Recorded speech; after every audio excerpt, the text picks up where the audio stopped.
안녕하세요. 항상 채널을 재밌게 잘 보고 있는 주부 시청자입니다. 남편과 결혼한 후로 참 오랜 세월이 흘렀네요. 그동안 참 말도 많고 탈도 많은 결혼 생활이었지만 그래도 제가 남편 하나는 참 잘 고른 것 같아요. 저와 남편은 고등학교 동창입니다. 사실 학창시절 남편과 저는 그렇게 가까운 사이는 아니었어요. 남편은 언제나 주변에 친구들이 많고 인기도 많은 아이였고 저는 어울리는 친구 하나 없는 소심한 아이였거든요. 그 시절에야 다들 뭐 그렇게 넉넉한 형편은 아니었다지만 저희 집은 특히나 가난했습니다. 저희 어머니께서는 정말 지독한 자린고비셨어요. 저와 어머니, 아버지 세 식구가 살던 반지하 단칸방은 낮에도 햇빛이 잘 들지 않아 몹시 어두웠습니다. 그러나 어머니께서는 전기세가 아깝다며 불을 켜지 못하게 하셨고 항상 양초를 켜고 살았어요. 무슨 조선시대도 아니고 하루 종일 양초를 켜고 지낸다니 지금 생각해도 참 어이가 없습니다. 게다가 어머니께서는 수도세가 아깝다며 씻지도 못하게 하셨어요. 양치는 하루에 한 번, 몸 씻는 것은 일주일에 한 번 할 수 있었는데 그마저도 집이 아니라 대중 목욕탕에 가야지만 씻을 수 있었어요. 어머니께서는 빨랫감을 모아 일주일에 한 번씩 대중 목욕탕에 가셨거든요. 구석자리에 앉아 남들 눈을 피해 일주일 동안 쌓였던 빨래를 하셨는데 그럴 때마다 저는 정말 쥐구멍에 숨고 싶을 정도로 부끄러웠습니다. 어머니께서는 제게 빨래를 도우라고 하셨지만 저는 죽어도 그것만은 싫다면서 모르는 사람인 척 탕에 들어가 등을 돌리고 있었어요. 이봐요. 보자 하니까 언제까지 댁내 빨래 가져와서 우리 목욕탕에서 할 거예요? 내가 당신 그동안 빨랫감 들고 와서 빨래하는 거 모를 줄 알았어요? 똥이 무서워서 피하나 더러워서 피하지. 딱 봐도 정상적인 사고가 안 되는 사람인 것 같으니까 말 섞기 싫어서 참고 있었는데 정말 더 이상은 못 봐주겠네요. 애 데리고 부끄럽지도 않아요? 다시는 우리 목욕탕에 얼씬도 하지 말아요. 그날도 빨래를 하고 어머니를 도와 축축히 젖은 옷들을 가방 안에 꾹꾹 눌러 담고 있었던 와중 목욕탕 주인 아주머니께서 호통을 치셨고 결국 그날 이후로 어머니와 저는 동네 목욕탕을 이리저리 돌며 빨래를 하기 시작했어요. 그러나 그것도 잠시 얼마 지나지 않아 온 동네 목욕탕에서 출입 거부를 당했고 어머니께서는 왜 내 돈 주고 목욕하겠다는데 사람을 못 들어가게 막냐, 경찰에 신고할 거다 말도 안 되는 억지를 부리며 소리를 고리고래 지르셨습니다. 저는 그런 어머니가 너무나 부끄러워 도망가고 싶었지만 목욕탕을 따라다니지 않으면 일주일에 한 번씩 씻을 수 있는 기회조차도 얻을 수 없어 울며 겨자 먹기로 땅바닥만 보며 어머니를 졸졸 쫓아다녔어요. 저희 어머니의 병적인 절약은 그뿐만이 아니었습니다. 어머니께서는 화장실 변기물도 하루에 딱 한 번만 내리셨어요. 대변을 보든 소변을 보든 온 가족의 배설물들이 하루 종일 변기에 모여 있었고 당연히 위상상으로도 좋지 않고 아무리 가족이라고 한들 남의 배설물을 보는 것이 기분 좋은 일은 아니잖아요. 어머니께 사정사정을 하며 제발 변기물이라도 좀 편하게 내리게 해달라 부탁해보기도 했지만 어머니께서는 제가 변기물을 내리기라도 하면 불이 나게 달려오시며 몹시 성을 내셨습니다. 화장실에서 쓰는 휴지도 한 번 쓰고 버리시지 않고 뒀다가 서너 번은 더 쓰고서야 겨우겨우 버리셨어요. 휴지뿐만 아니라 집에 있는 모든 물건들이 마찬가지였습니다. 어머니께서는 한 번 산 물건은 절대 버리지 않으셨어요. 산 것들뿐만이 아니라 어디선가 주워오고 받아온 것들도요. 그래서 가게 홍보 같은 것들을 하며 나눠주는 휴지들도 꼭 4-5개씩 받아서 집에 모아두셨고 절대 쓸 일 없을 것 같은 물건들, 예를 들어 다 쓰고 남은 휴지심 같은 것들도 다 두면 어딘가 쓸 곳이 있다면서 버리기 아까워하셨습니다. 당연히 세 식구가 지내기만 해도 버거울 정도로 좁은 집안은 온통 물건들로 가득 차 있었고 발 디딜 틈이 없는 수준이었어요. 물건뿐만이 아니라 음식도 마찬가지였어요. 어머니께서는 뭐든 다 냉장고에 넣어놓기만 하면 영원히 먹을 수 있다고 생각하셨습니다.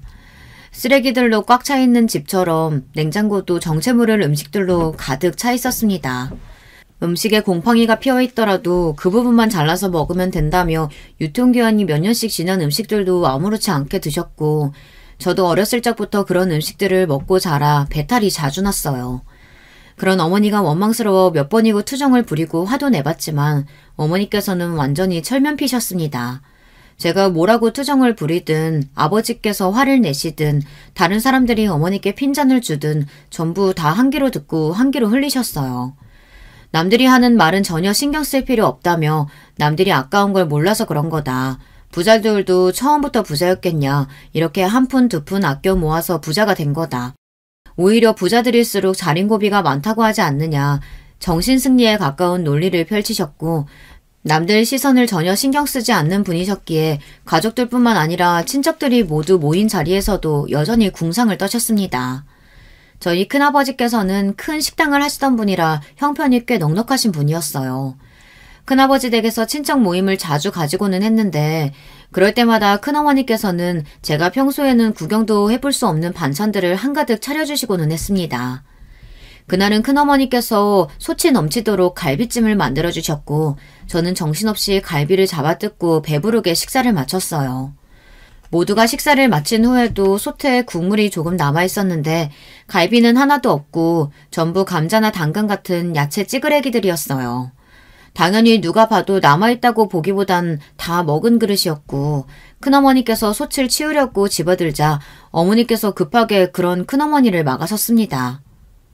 아니 이렇게 많이 남았는데 이걸 다 버리려고 하시는 거예요? 이 아까운 걸 어떻게 가져다 버려요? 비닐봉투 하나만 줘보세요. 저희가 싸가서 먹을게요. 그리고 어머니께서는 비닐봉투를 가져와 남들 침이 다 섞여있는 국물을 국자로 싹싹 긁어 그 안에 넣으셨습니다. 살면서 어머니가 부끄럽다 여겨본 적이 참 많았는데요. 그날처럼 제 얼굴이 새빨개진 적은 처음이었어요. 친척들 모두 선뜻 나서지 못하고 그런 어머니를 바라보고만 있는데 아무 말 없이 그 모습을 보고 계시던 아버지께서 자리를 박차고 일어나셨습니다. 당신 제발 그만 좀 해. 꼭 형님네 와서까지 그렇게 궁상을 떨어야겠어? 우리가 형편이 좀 어렵긴 해도 당장 먹을 게 없어 굶어 죽을 정도는 아니잖아. 내 입장은 생각 못해? 나 부끄럽게 도대체 왜 이래? 뭐? 당신 방금 뭐라고 그랬어? 궁상을 떨어? 당신 눈엔 이게 그냥 다 궁상 떠는 걸로 보여? 내가 누구 때문에 이렇게 사는데 다 당신 때문이잖아. 당신이 돈 잘 벌어왔으면 나도 이렇게 안 살아. 누군 남들이 먹다 남긴 음식 싸가는 게 기분 좋은 줄 아나. 그렇게 저희 부모님께서는 큰아버지 댁에서 대판 부부싸움을 하셨고 저는 그런 두 분이 너무나 부끄러웠어요. 사실 저희 집이 원래 이렇게까지 가난한 집은 아니었거든요.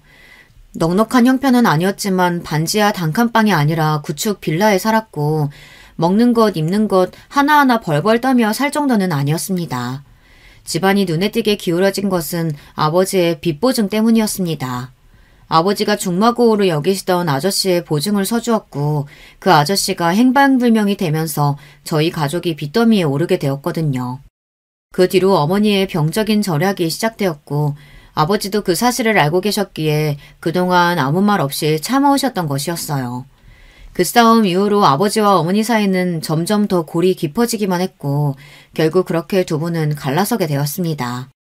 저는 아버지를 따라가고 싶었지만 여러 가지 이유로 어머니와 함께 살게 되었어요.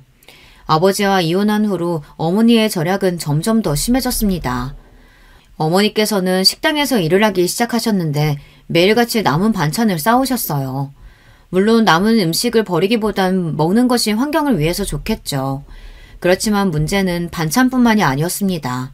어머니께서는 휴지, 이쑤시개 등 식당에서 사용하는 모든 물건들을 몰래 가져오셨어요.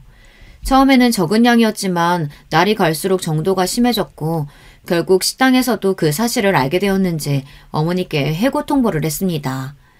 식당에서 잘린 이후로 어머니께서는 청소일을 시작하셨어요. 청소일을 하시며 일터에서 조금 멀쩡해 보이는 쓰레기들을 모두 집으로 가져오셨습니다. 안 그래도 여러 가지 잡동사니들로 발 디딜 틈이 없는 집인데 날이 갈수록 물건들이 늘어나니 너무나 스트레스였어요. 제발 그만 가져오시면 안 되냐 화를 내봐도 멀쩡히 다시 쓸 수 있는 것들인데 어떻게 버리냐며 막무가내셨습니다. 제가 학창시절 내내 가지고 다녔던 가방도 겨울에 입었던 외투들도 전부 어머니께서 주워오신 것들이었어요. 당연히 남들이 쓰다 버린 것을 사용하고 싶지 않았지만 어머니께서 새 것을 사주실 리가 만무하니 울며 겨자먹기로 들고 다녀야만 했습니다. 잘 씻지도 못하고 가지고 다니는 물건들도 모두 더럽고 낡은 것들이니 당연히 학교 친구들은 저를 싫어했어요. 냄새가 나니 가난한 아이니 하면서요. 타고난 성격이 그리 활발한 편은 아니라 저를 싫어하는 아이들에게 먼저 나서서 친한 척 말을 걸 만한 뻔뻔함은 없었고 결국 저는 그렇게 학창시절 내내 친하게 지내는 아이 한 명 없이 외로운 시간을 보냈습니다. 그런 와중에 저를 유일하게 챙겨주었던 사람이 바로 남편이었어요. 남편은 반장이었는데 물론 반장이기 때문에 저를 챙겨주었던 것도 있겠지만 그래도 저는 그런 작은 친절에도 몹시 감동이었습니다. 반장은 돈이 없어 준비물을 챙겨오지 못했던 제게 본인 것을 반 잘라 나눠주기도 하고 짝을 지어 해야 하는 숙제나 활동에 본인이 나서서 제 짝이 되어주기도 했어요. 그런 반장에게 참 고맙고 더 친해지고 싶은 마음이 있었지만 반에서 어울리지 못하고 겉도는 아이인 저와 친해진다면 반장에게 피해가 갈까 걱정스러운 마음에 졸업할 때까지 말 한마디를 제대로 붙여보지 못했습니다.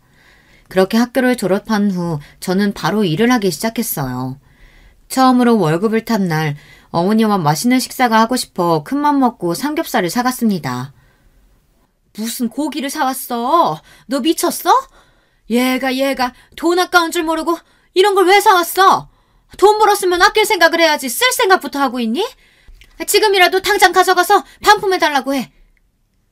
어머니께서는 제 손에 들려있는 삼겹살을 보자마자 노발대발을 하시며 무슨 고기를 사왔냐, 첫 월급을 탔으면 전부 다 저금할 생각을 해야지 미쳤냐며 가서 반품을 해오라 제 등을 떠미셨습니다. 제가 돈을 벌어오기 시작하면 형편이 조금이나마 넉넉해질 테니 어머니의 병적인 절약정신이 사라지지 않을까 막연한 기대를 했었는데 실상은 전혀 아니었어요. 저는 그런 어머니께 이제 와서 무슨 반품이냐, 앞으로 아끼며 지낼 테니 오늘만 기분 좋게 고기 구워 먹자 부탁드렸고 어머니께서는 한숨을 푹 쉬시며 굽는 건 안 된다. 전 그러면 푹 삶아서 고깃국을 끓이자. 그럼 최소한 몇 개는 먹을 수 있을 테니 그러시는 거예요. 결국 제가 사간 삼겹살은 고깃국이 되었고 그걸 먹는데 참 기분이 안 좋더라고요. 그 뒤로도 정말 많은 일들이 있었지만 그 이야기들을 다 쓰기에는 이야기가 너무 길어질 것 같아 줄일게요. 그렇게 스트레스를 받는 하루하루를 보내던 와중 우연히 남편을 만나게 되었습니다. 저는 일을 마치고 퇴근한 후 항상 집까지 걸어갔었는데요. 걸어서 한 30분 정도 되는 거리였어요. 어머니께서 30분 정도 걷는 건 건강에도 좋고 버스비가 아깝다며 절대 버스를 타고 다니지 말라 신신당부를 하셨었거든요. 어쩌다 너무 피곤한 날에 버스를 타고 일찍 돌아가면 하루 종일 그걸로 잔소리를 하셔서 일찍 도착하더라도 집 근처에서 잠시 시간을 보내다 시간에 맞춰 들어가곤 했어요. 그날도 하루 종일 리터에서 시달리다 피곤한 몸을 이끌고 버스를 타고 돌아와 집 앞 벤치에 앉아 있었어요. 멍하니 캔커피를 마시며 지나다니는 사람들을 보고 있는데 익숙한 얼굴의 남자가 인사를 건네오더라고요. 졸업 후 오랜만에 만나는 남편이었고 반가운 마음에 이런저런 이야기를 나누게 되었습니다. 남편은 반장에다가 성적도 몹시 좋은 편이었기에 당연히 대학에 진학했겠거니 싶었는데 남편 또한 졸업 후 바로 일을 시작했다고 하더라고요. 알고 보니 남편도 저처럼 가정 형편이 어렵다고 했습니다. 조금 충격적이었어요. 저와 같은 환경에서 자라는데도 남편은 항상 밝고 긍정적이고 주변에 친구도 많고 참 멋있는 사람이었으니까요. 살면서 어려움이라고는 한 번도 겪어본 적 없었을 것 같은 사람이었는데 저처럼 가난한 집에서 자라왔다니. 남편의 아버지께서는 아주 오래전에 돌아가셨고 홀어머니 밑에서 남동생 한 명과 함께 지내고 있다고 했습니다. 그 뒤로 자주 연락을 나누며 지내다 보니 남편과 저는 자연스레 연인 사이가 되었고 서로의 집 사정에 대해 조금 더 자세히 알게 되었어요. 저는 남편에게 아버지께서 빚보증을 서서 집안이 기울어졌던 이야기, 그 뒤로 어머니께서 병적으로 절약에 집착하시게 된 이야기, 그런 어머니의 행동 때문에 학창시절 내내 너무 힘들었고 함께 살고 있는 지금도 힘들다는 이야기들을 털어놓았습니다. 남편은 본인의 남동생 이야기를 해주었는데요. 그 이야기를 다 듣고 나니 남편도 정말 많이 힘들었겠구나 싶었어요. 저희 남편은 제 눈에는 참 든든하고 남자답고 멋있는 사람이지만 객관적으로 봤을 때는 잘난 외모는 아니에요. 그런데 남편의 남동생, 그러니까 서방님은 누가 봐도 헉소리가 나올 정도로 곱상한 외모를 가지고 있었습니다. 연예인을 하기에도 손색이 없을 정도로 어떻게 같은 배에서 이렇게 다른 형제가 나오나 싶을 정도였어요. 상견례 자리에서 서방님을 처음 봤을 때 잘생겼다는 이야기를 전해 들었는데도 놀랄 정도였으니 말 다 했죠. 서방님 본인도 스스로가 잘생겼다는 사실을 어렸을 적부터 잘 알고 있었다고 했어요. 학창시절에 소위 말해 좀 노는 아이들과 어울려 다녔다고 하더라고요. 사람도 패고 도둑질도 하고 사고도 많이 치고 다녀서 시어머니께서 마음고생을 심하게 하셨다고 했어요. 보통 사춘기의 아들은 아버지가 교육하기 마련인데 남편과 서방님은 홀어머니 밑에서 자랐으니까요. 남편이 그런 서방님을 바로잡기 위해 많이 노력했지만 소용이 없었다고 했어요. 서방님이 사고를 치면 남편은 그런 서방님을 졸졸 쫓아다니며 뒤치다꺼리를 했고 돈도 많이 들었다고 했습니다. 그렇지 않아도 어려웠던 형편에 돈이 모이는 족족 서방님 뒤치다꺼리에 들어가니 집안 사정이 나아질 리가 없었어요. 서방님은 성인이 되고 나서도 변변찮은 직업 없이 매일같이 술만 마시고 여자들 뒷공무니만 졸졸 쫓아다니다가 지금은 어떤 여자 집에 얹혀 살고 있다고 했어요. 참 행복하게만 보였던 남편에게 그런 가정사가 있다니 마음이 몹시 아팠습니다. 남편 또한 제가 살아온 이야기를 듣고 집안 형편이 어려운 것은 알고 있었지만 그 정도일 줄은 몰랐다며 정말 힘들었겠다 제게 위로를 해주더라고요. 서로 어려운 상황에 일찍부터 사회생활을 시작했으니 통하는 부분도 많았고 이 사람보다 괜찮은 사람을 찾을 수는 없겠다 싶어 제가 먼저 결혼 이야기를 꺼냈어요. 남편 또한 결혼 이야기에 긍정적인 반응이었고 그렇게 저희는 결혼 준비를 시작했습니다. 결혼 준비를 하면서도 어려운 일이 많았어요. 남편 집안 문제보단 저희 어머니가 문제였습니다. 결혼 소식을 알릴 때부터 당연히 순탄하지는 않을 것이라고 생각했는데 어머니께서는 결혼 이야기를 듣자마자 식은 올리지 말고 혼인신고만 하고 살라고 하시더라고요. 어머니, 전 그래도 식이 꼭 하고 싶어요. 예전이나 식 안 올리고 그냥 혼인신고만 하고 합쳐서 살았지 요즘은 식 안 올리는 사람 없어요. 저도 돈 벌고 있고 남편도 멀쩡한 직장 있고 저희 그렇게까지 어려운 형편 아니에요. 인생에 한 번 하는 결혼인데 저도 많은 사람들 축복 속에 하고 싶어요. 그렇게 겨우겨우 어머니를 설득해 식을 올리긴 했는데 어머니께서는 또 한복을 입지 않겠다 고집을 피우셨습니다. 겨우 반나절 입는 옷인데 비싼 옷을 주고 돈을 빌려야 할 이유를 모르겠다며 그냥 단정하게 차려입고 가면 되는 거 아니냐 억지를 부르셨어요. 제발 제 평생의 부탁이니 한복을 입어달라 사정사정해서 겨우 한복을 대여하게 되었고 그마저도 가장 싼 것이었어요. 제 마음 같아서는 이왕 입는 한복 최대한 좋은 곳으로 입혀드리고 싶었지만 참 마음처럼 되는 일이 없더라고요. 한복 외에도 식사 문제며 식장 문제며 모든 것이 문제였습니다. 일단 어머니께서는 식장을 외곽에는 아주 작고 초라한 곳으로 잡기를 원하셨어요. 어차피 하객들은 식장 어떻게 생겼는지 기억도 못한다. 몇 시간 쓰고 말 건데 거기에 그렇게 큰 돈을 써야 하냐면서요. 이마저도 처음보다는 나아진 것이었어요. 맨 처음에는 교회나 식당 같은 곳을 빌려서 하자고 하시더라고요. 100번 양보해서 교회는 그렇다 치더라도 식당에서 결혼식을 하자니 너무 어이가 없었어요.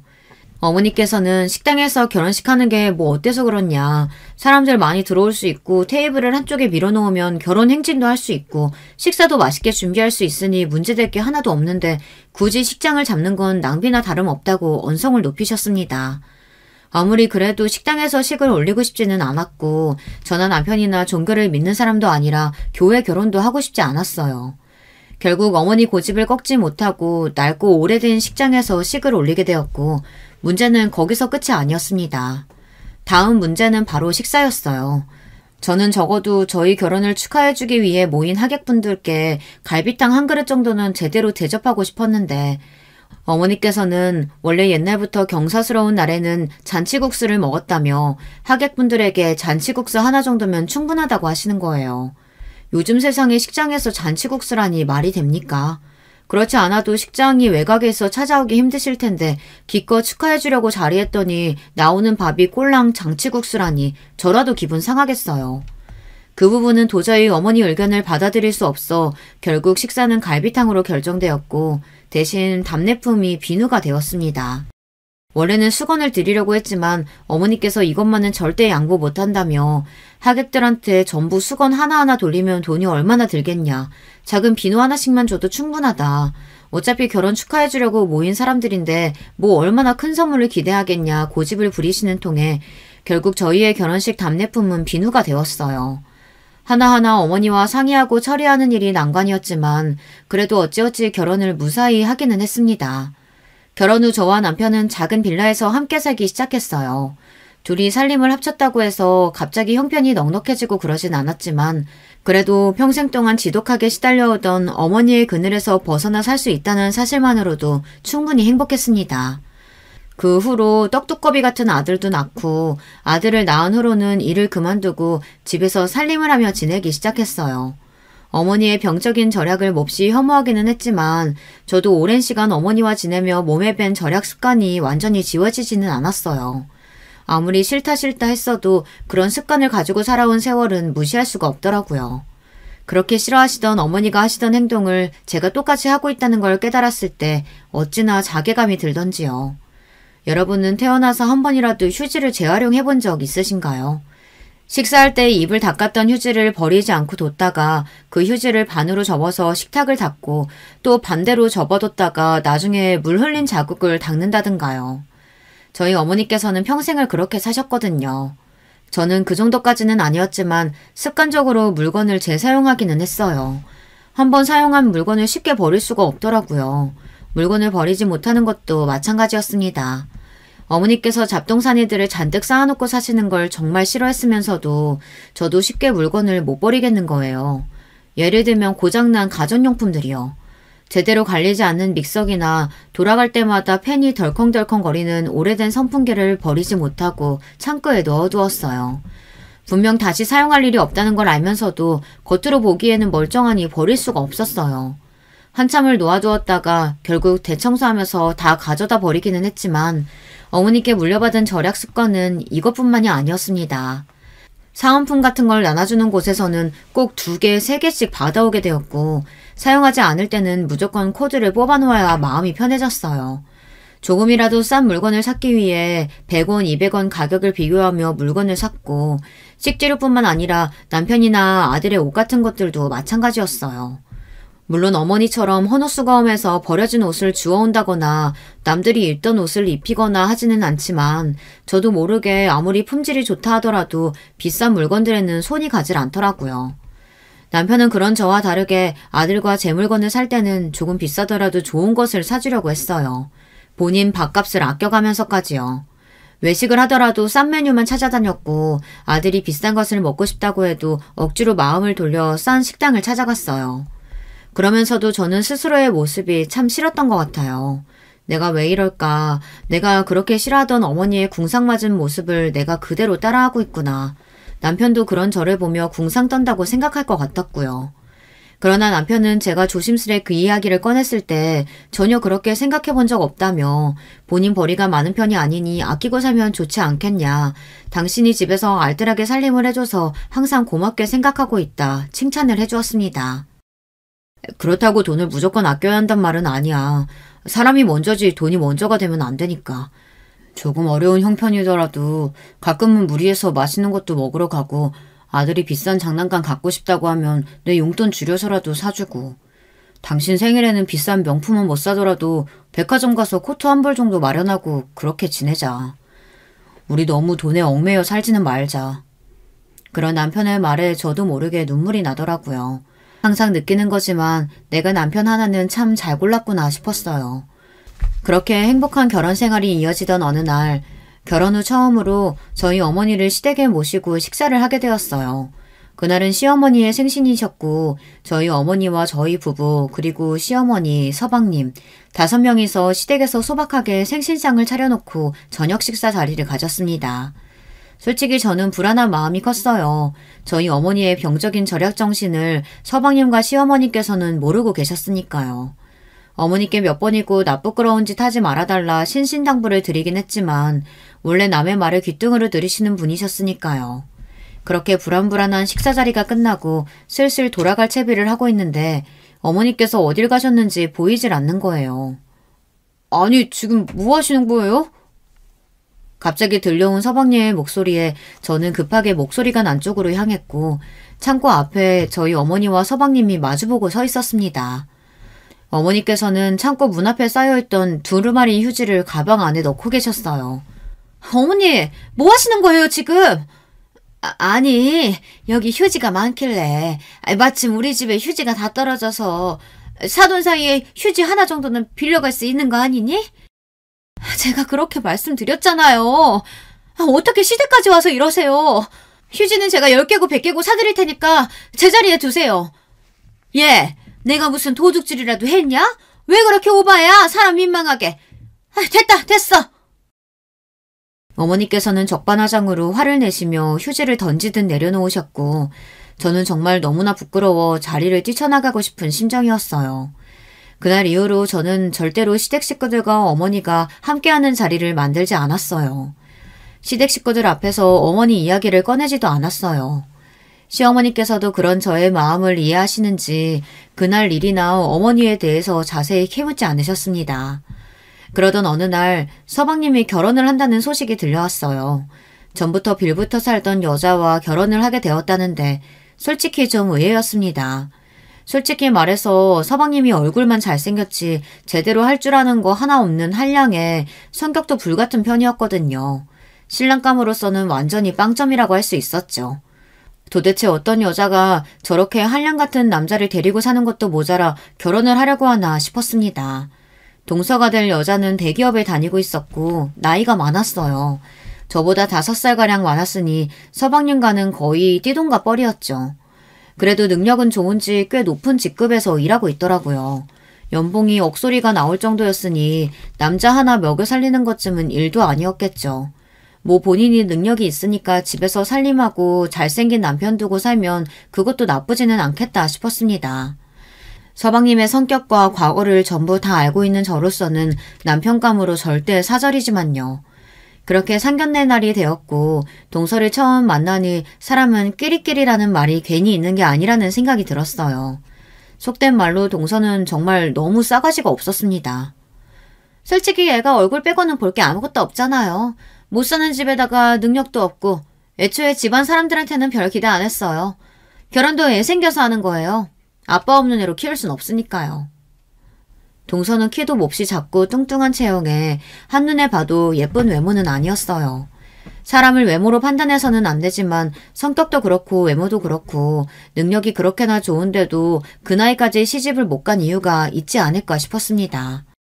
동서는 저희 부부는 물론 시어머니께도 완전히 위아래가 없이 굴었고 상견례 자리 내내 시건방진 말들만 내뱉었어요. 솔직히 두 분이나 어머니께서는 저한테 감사하셔야 되는 거 아니에요? 잘난 거라고는 얼굴 하나뿐인데 그걸로 저 같은 여자가 결혼해주잖아요. 혹시나 해서 하는 말인데 한가족 됐다고 콩고물 떨어질 거라고 기대는 하지 마세요. 제가 얘하고 결혼하는 거지 그쪽들하고 결혼하는 건 아니잖아요. 그동안 자기 뒤치다꺼리 하느라 고생한 가족들을 본인 눈앞에서 그렇게까지 무시하고 능멸하는데 서방님은 화도 안 났는지 태평스럽게 앉아있더라고요. 참다 못한 남편이 나서서 말씀이 좀 심하시다 한마디 하니 동서는 얼굴을 팍 구기며 언성을 높였습니다. 제가 틀린 말 했어요? 결혼하면 우리 남편한테 연락해서 도와달라고 구질구질하게나 굴지 마세요. 결국 화가 난 남편도 따라 언성을 높였고 그렇게 상견례 자리는 엉망으로 마무리되었습니다. 결혼 준비도 전부 동서 측에서 원하는 대로 진행되었어요. 물론 비용을 거의 그쪽에서 대니 어쩔 수 없는 부분이다 치더라도 정말 하나부터 열까지 저희 가족을 싸그리 배제하고 진행하더라고요. 너무나 무시받는 기분이었지만 서방님이 제 남동생도 아니고 시어머니께서도 천성이 유약하신 분이라 기센 동서 앞에서 한마디도 제대로 못하시고 남편은 동서에게 질렸는지 이제 더 이상 끼어들고 싶지 않아 하는 눈치라 결국 모든 것이 동서 입맛대로 진행되었습니다. 그렇게 결혼식을 올린 후 서방님은 집에서 살림 육아를 하고 동서는 외벌이를 하며 지낸다고 했어요. 동서는 결혼 후 아예 연락이고 뭐고 가족 취급을 안 해줄 것처럼 굴더니 오히려 제게 먼저 연락이 왔습니다. 당연히 가족끼리 안부를 묻는다거나 좋은 내용의 연락은 아니었어요. 형님, 집에서 살림하면서 지내신다면서요? 어차피 남는 게 시간 아니에요? 우리 남편이 애를 너무 못 보더라고요. 형님이 오셔서 애 좀 봐주세요. 돈은 넉넉하게 드릴게요. 동서는 매사에 뭐든지 돈 타령뿐이었어요. 돈이면 뭐든지 다 된다고 생각하는 것 같았습니다. 내세울 게 그것뿐이어서 그런진 몰라도 정말 돈 귀신이 따로 없었어요. 저한테 무례하게 구는 건 그렇다 치더라도 시어머니께도 똑같이 위아래 없이 굴었습니다. 시어머니의 생신날 연락 한 통 없이 통장으로 돈만 띡 꽂아주고 본인은 바빠서 그렇다 치더라도 서방님도 식사 자리에 오지 못하게 했어요. 당연히 명절에도 똑같았습니다. 일찍 와서 제사 음식을 차리는 것을 도와주거나 하는 것은 기대하지도 않았어요. 그저 와서 얼굴이나 비추고 안부나 좀 묻고 하는 것이 명절 예의잖아요. 동서는 매 명절마다 해외여행을 가느라 바쁘답시고 항상 연락 두절이었습니다. 여행을 다녀와서는 대단한 것도 아니고 뭐 기념품 조그만 것들을 몇 개 사와놓고 나눠주면서 형님은 이런 거 가본 적 없으시죠? 호텔이 어찌나 좋던지 하면서 자랑을 늘어놨어요. 동서는 매사에 저를 무시했고 가난하면 본인보다 윗사람이라고 생각하는 것 같았습니다. 아까 제 몸에 절약정신이 남아있다는 얘기했던 거 기억하시나요? 아들이 태어난 후에도 몸에 밴 절약정신은 쉽게 사라지지 않았어요. 자린고비 짓은 하지 않으려 최대한 노력했지만 그래도 가장 고치기 힘든 것이 바로 식습관이었습니다. 어렸을 적부터 하도 유통기한이 지난 음식들을 먹어와서 그런지 저는 위장이 튼튼한 편이에요. 그래서 조금 오래된 것들이 있어도 바로 버리지 않고 뒀다가 먹곤 합니다. 물론 저만 먹고 남편이나 아들은 손도 못 대게 해요. 그리고 음식 남기는 걸 극도로 싫어해서 제 입맛에 맞지 않거나 맛이 조금 이상하다 느껴져도 남기지 않고 끝까지 접시를 비우는 버릇이 있어요. 미련한 습관이라는 걸 저도 알고 있지만 너무 어렸을 적부터 어머니 밑에서 이렇게 배우며 자라서 그런지 쉽게 고쳐지지가 않더라고요. 상견례 자리에서도 그렇고 어쩌다 동서랑 식사하는 자리에서도 어김없이 항상 끝까지 접시를 비워냈습니다.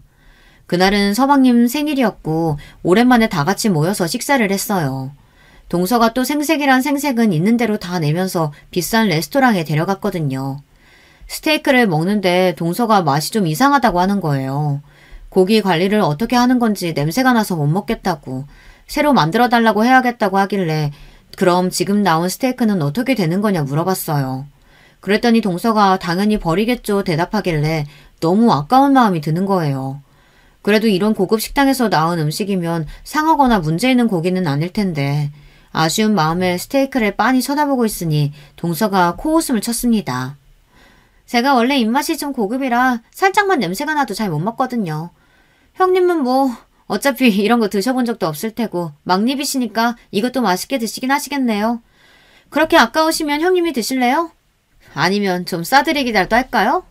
이런 음식 드실 일 별로 없잖아요. 뭐? 동서 방금 뭐라 그랬어? 사람 입이 다 거기서 거기지. 동서 입은 얼마나 고급이라고 그래. 내가 왜 동서가 남긴 걸 가져다 먹어야 돼? 내가 무슨 거진 줄 알아? 싫으시면 말든가요. 왜 그렇게 예민하게 구세요? 좋은 뜻으로 물어봐줬는데. 하도 스테이크에서 눈을 못 떼시길래 선심 베풀어 드린 거예요. 없는 사람이 자존심만 세면 세상 살기 힘들어요, 형님. 됐어. 그만해. 가자.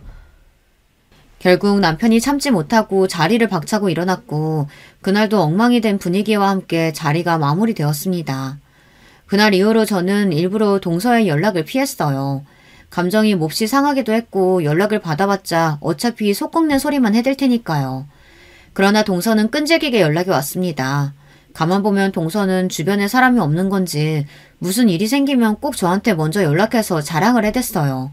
여행을 다녀왔다거나 비싼 물건을 샀다거나 어떻게든 저에게 연락을 해서 자랑을 하며 사람 속을 긁어놓더라고요. 어떻게 해서든 본인보다 자신이 잘난 사람이라는 사실을 보여주고 싶은 심보 같다고나 할까요? 가난한 저희 가족이 싫고 격이 떨어진다 느끼면 그냥 연을 끊고 살면 될 것이지 정말 이해가 가지 않는 행동이었습니다. 형님, 왜 이렇게 연락을 안 받으세요? 저 이번에 이사 왔어요. 강남에 70억짜리 아파트로요. 저희 아들도 이제 꽤 컸잖아요. 교육 문제도 있고 해서 학군 좋은 곳으로 이사 온 거예요. 마침 괜찮은 가격에 아파트가 나왔더라고요. 형님 애는 공부 좀 잘해요? 요즘 애들은 일찍부터 교육 잘 시켜야 하는데. 뭐 형님 형편에 얼마나 교육을 잘 시키기야 하겠냐마는.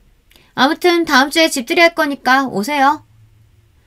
솔직히 정말 내키지 않았지만 동서의 제안을 거절했다가는 심통이 나서 열등감에 저러는 거다 생각할까봐 어쩔 수 없이 알겠다 답했습니다. 강남에 70억짜리 아파트라니 동서네가 넉넉한 형편에 억소리 나는 연봉이라는 것을 알고 있었지만 아무리 그래도 일개 회사원이 그런 어마어마한 금액의 아파트를 샀다니 좀 놀랍기는 했어요. 그때는 그저 친정도 잘 사는 편인가 막연하게 생각만 했었죠. 나중에 알고 보니 그런 가격의 아파트를 살 수 있었던 이유가 다 있었더라고요. 아무튼 집들이날이 되어 동선의 아파트를 향했고 또 얼마나 사람을 무시할까 싶어서 최대한 좋은 옷으로 빼입고 갔습니다. 그래봤자 온몸에 명품을 휘감은 동서에 비하면 아무것도 아니었지만요. 겨우 5명이서 식사하는데 상다리가 부러질 정도로 음식을 차려놨더라고요. 당연히 본인이 차린 건 아니었고 밖에서 사온 모양이었어요. 이 정도면 5명이 아니라 10명도 먹겠다며 뭘 이렇게 많이 차렸냐 묻자 동서는 형님네는 항상 소박한 식사만 하셔서 모르는 모양인데 원래 이런 자리에서는 이 정도로 넉넉하게 차려놔야 하는 거라고 또 사람 무시하는 대답을 했습니다. 내가 뭘 기대하고 질문을 했나 싶어 그냥 한숨 푹 쉬고 입을 다물었어요. 그렇게 불편한 식사 자리가 끝나고 집에 갈 채비를 하고 있는데 안방에 들어갔던 동서가 몹시 불쾌하다는 듯한 표정으로 저에게 다가와서는 형님, 가방 좀 보여주세요. 하는 겁니다. 가방은 왜? 내가 뭐라도 훔쳐갔을까 봐 그래? 왜요? 찔리세요? 방금 보니까 제 화장대 위에 있던 다이아 반지가 없어졌어요. 솔직히 말해서 여기서 그거 가져갈 사람이 형님 말고 있어요? 뭐? 동서, 지금 그게 무슨 말이야? 그럼 내가 동서 반지를 훔치기라도 했다는 말이야? 제대로 찾아보긴 한 거야? 그럼 제가 지금 제대로 찾아보지도 않고 뭐 엄한 사람 잡고 있다 그거예요? 가난하게 사는 거 불쌍해서 불러가지고 비싼 음식도 먹여주고 좀 어울려줬더니 이래서 거지들하고는 상종을 하면 안 된다니까. 그게 얼마짜린 줄 알고 함부로 가져가요. 빨리 다시 내놓으세요. 아들 앞에서 도둑질이나 하고 부끄럽지도 않아요. 남편 말 들어보니까 그쪽 어머니도 시댁에서 도둑질 하셨다던데 그 엄마의 그 딸이라고 보고 배운 게 그거라서 그런가. 동서의 말에 얼굴이 새빨개졌어요. 아마 서방님에게 그날 시댁에서 있었던 휴지 사건을 전해들은 것이었겠죠. 다른 사람도 아니고 동서가 그날 일을 알고 있다니 정말 너무 부끄럽고 수치스러웠습니다. 다이아 반지를 훔쳐가지 않았음에도 뭐라 제대로 답할 수가 없었어요. 그 순간 남편이 동서와 서방님의 뺨을 연달아 내리쳤습니다. 너무나 급작스럽게 일어난 일이라 어버버거리고 있는데 남편이 서방님의 뺨을 1번, 2번, 3번 계속해서 마구잡이로 내리쳤어요. 서방님은 곱상하고 여리여리한 편이었기에 곰 같은 덩치의 남편과는 키 차이가 엄청 났어요. 남편은 평소에 손 한 번 잘못 휘두르면 물건 부서질까 무서워 뭐든지 조심해서 하는 사람이었는데 매사에 조심조심 신경 쓰던 사람이 그렇게까지 진심으로 팔을 휘두르는 모습은 처음이었습니다. 동서는 소리를 지르며 이게 뭐하는 짓이냐 경찰을 부르겠다 난리를 쳤고 그렇게 한참 동안 얻어맞은 서방님은 얼굴이 퉁퉁 부은 채로 쓰러졌습니다. 입 함부로 놀리지 마 이 새끼야. 위아래 없이 구는 거 어릴 때나 봐줬지. 너 지금은 어엿한 애아빠 아니냐? 도대체 언제까지 그렇게 철없게 살래? 마누라 뒤에 숨어가지고 귀둥서방 노릇이나 하면서 사니까 좋냐? 도둑질? 그래, 우리 장모님 휴지 하나 도둑질했다. 그게 뭐 어째서? 너는 지금까지 살면서 네 손으로 휴지 한 장값 벌어본 적이나 있냐? 스스로 돈 벌어본 적도 없는 새끼가 뭐가 그렇게 잘났다고 남의 얘기를 함부로 입에 올려? 그리고 재수씨, 아니 그쪽도 마찬가지야. 뭐든지 돈 내세울 거라고는 돈밖에 없어? 우린 너희처럼 돈에 목숨 걸고 안 살아. 우린 돈 없어도 아무 상관없어. 돈 없어도 너희보다 훨씬 행복하니까. 어디서 사람을 함부로 도둑 취급을 해? 그깟 다이아 반지 줘도 안 가져. 사람 무시하는 것도 이 정도껏 해야지. 지금까지는 그래도 가족이라 생각하고 참고 살았는데 이제 너 같은 건 가족도 아니고 동생 없는 셈 치고 살 테니까 다시는 연락하지 마라. 그렇게 남편은 저와 아들을 이끌고 동서의 아파트를 빠져나왔어요. 그런 남편의 모습에 눈물이 줄줄 흘렀습니다. 집으로 돌아가는 길 내내 남편은 저를 위로해 주었어요. 동서 말 마음에 너무 담아두지 말라면서 우리 돈 없어도 행복하지 않느냐. 난 당신 어머니 나 한 번도 나쁘게 생각해 본 적도 없고 당신 마음도 다 이해가 된다. 진작 이랬어야 될 일인데 그놈의 피가 뭐라고 동생과 연을 끊지 못했다며 당신한테는 너무 미안한 마음뿐이라고 연신 사과를 해왔습니다. 아니야. 당신이 무슨 잘못이 있다고 사과를 해. 우리 어머니 극성 맞으신 것도 맞고. 내가 더 미안해. 나 때문에 당신까지 도둑 취급받고. 아니야. 결국 저런 여자하고 만나게 된 이유도 나 때문이잖아. 내가 저런 새끼도 동생이라고 끊어내질 못하고 계속 품으려고 해서. 진작 이렇게 했어야 할 일인데. 우리 이제 우리끼리 맘 편하게 살자. 그렇게 그날 이후로 저와 남편은 동서 부부와 완전히 연락을 끊었어요. 동서에게서 계속 연락이 오긴 했지만 당연히 받지 않았습니다. 한편으로는 걱정이 되기도 했어요. 남편이 서방님을 그렇게 때려놓았으니 혹시나 정말로 폭행죄로 고소한다고 할까 불안했거든요. 다행히 그런 일은 일어나지 않았는지 시간이 좀 흐른 후에도 경찰이 찾아오거나 하진 않았습니다. 애가 완전히 실명할 뻔했다고 하더라. 어찌나 세게 맞았는지. 네 동서가 잘난 건 얼굴뿐인 애를 그렇게 패놓는 게 말이나 되냐면서. 깡패도 아니고 진짜 폭행죄로 고소하려다가 겨우겨우 참았다고. 일방적으로 할 말만 다 쏟아놓고 연락 끊으면 다냐. 나한테 어찌 화를 내던지. 아, 그리고 그 다이아 반지는 찾았다고 하더라. 서랍장 안에 들어있었대. 에휴, 그러면서 미안하다는 말 한마디를 안 하더라. 저와 남편은 동서 부부와 연락을 끊기는 했지만 마음 약한 시어머니께서는 그렇게 못하셨어요.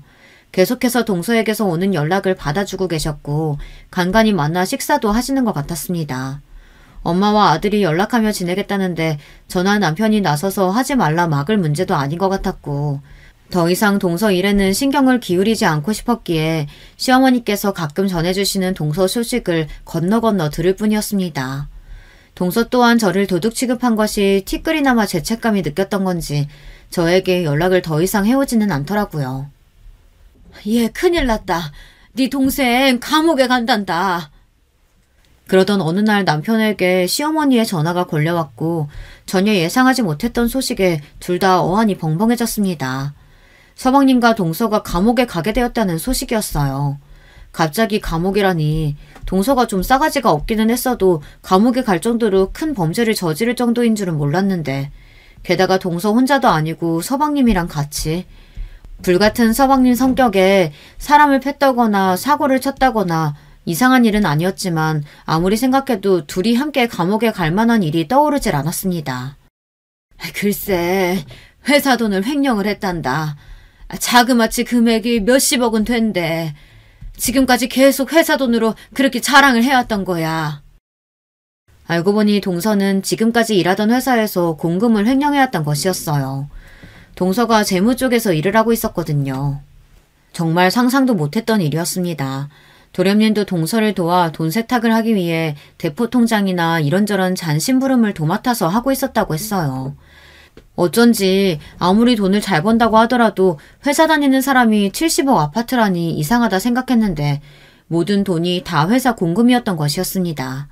무리해서 비싼 아파트로 이사를 하는 바람에 공금에 손을 조금 많이 댔고 결국 꼬리가 길어져 밟히게 된 것이었죠.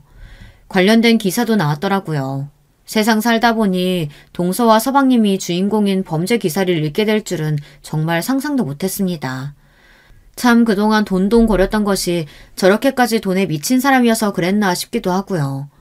이제라도 그동안의 범죄가 모두 밝혀져서 죗값을 받게 된 것이 다행이죠. 물론 시조카에게는 조금 안 된 일이긴 하지만 솔직히 속은 좀 시원했습니다. 그동안 동서가 저를 돈 없다고 얼마나 무시를 해왔나요. 돈 좀 있다고 사람을 벌레만도 못한 취급을 하질 않나. 본인이 먹다만 음식을 강아지 주듯이 넘겨주질 않나. 게다가 저를 도둑으로 몰아가며 선을 넘은 말들까지 했으니 사람은 원래 뿌린 대로 거두는 법이라 했습니다. 이번 기회에 감옥에서 제대로 죗값 치르고 교화되어 제대로 된 사람이 되어서 나오길 바라는 마음이에요. 물론 동서 성격을 생각해보면 가능할까 싶긴 하지만요. 비록 남편과 저는 가난하게 컸어도 마음만은 풍족한 사람들입니다. 세상에서 제일 중요한 게 돈이라고들 하지만 전 그렇게 생각 안 해요. 그런 말이 있잖아요. 돈은 수단일 뿐이지 목적이 되어서는 안 된다고요. 동서와 서방님에게 돈은 인생의 목적이나 다름없었던 거겠죠. 불법을 저지르면서까지 어떻게 해서든 돈을 더 훔쳐와서 더 비싼 아파트, 더 좋은 옷, 더 좋은 것들을 가지려 애쓰고 남들에게 자랑하고 싶어 했으니까요. 저는 앞으로도 지금처럼 돈에 목매달고 살지 않을 겁니다. 형편은 조금 어렵더라도 마음만은 가난하지 않게 살 거예요. 다시 생각해도 제가 결혼하느는 참 잘한 것 같아요. 이런 진국인 남자를 만나 행복하게 살고 있으니 참 복 많은 여자인 것 같습니다. 아들도 남편을 닮아 키가 많이 크려는지 벌써 제가 올려다봐야 할 만큼 키가 컸어요. 얼마 전에는 외투가 갖고 싶다기에 아빠랑 나가서 같이 사오라고 카드를 쥐어줬는데 본인이 어떤 가게에서 어떤 점을 따지며 합리적으로 소비했는지 저한테 자랑을 하더라고요. 그 모습이 기특해 머리를 쓰다듬어주고는 그래도 네가 가지고 싶은 물건이 있다면 비싸도 괜찮다. 항상 아끼며 살아야 하는 건 아니다. 말해주었어요. 여러분께서도 언제나 돈이 목적이 아닌 행복의 수단이 되는 삶을 사셨으면 좋겠습니다. 제 이야기를 들어주신 분들께 모두 감사드립니다. 다들 좋은 하루 보내세요. 안녕하세요. 이제 제 새로운 삶이 기대되는 50대 초반 여자입니다. 얼마 전에 인생에서 아주 크고 중대한 결정을 내렸어요. 그 과정이 절대 쉽지 않았고 또 상처도 많이 받았지만 지금은 아주 괜찮아졌답니다. 상황이 해결되고 주변 친구들과 지인들에게 알렸더니 꼭 제보해보라고 부추기길래 용기 내어 제보하게 됐어요. 아마 대한민국 며느리라면 오늘 제 사연에 공감을 많이 하실 거라 믿습니다.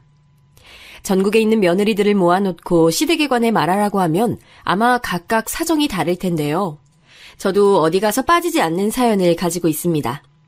그래도 제 경우는 조금 특별하다고 말할 수 있어요. 주변 지인들을 보면 남편과 만난 경우가 선짤이나 혹은 성인이 되고 나서 만난 경우가 많더라고요.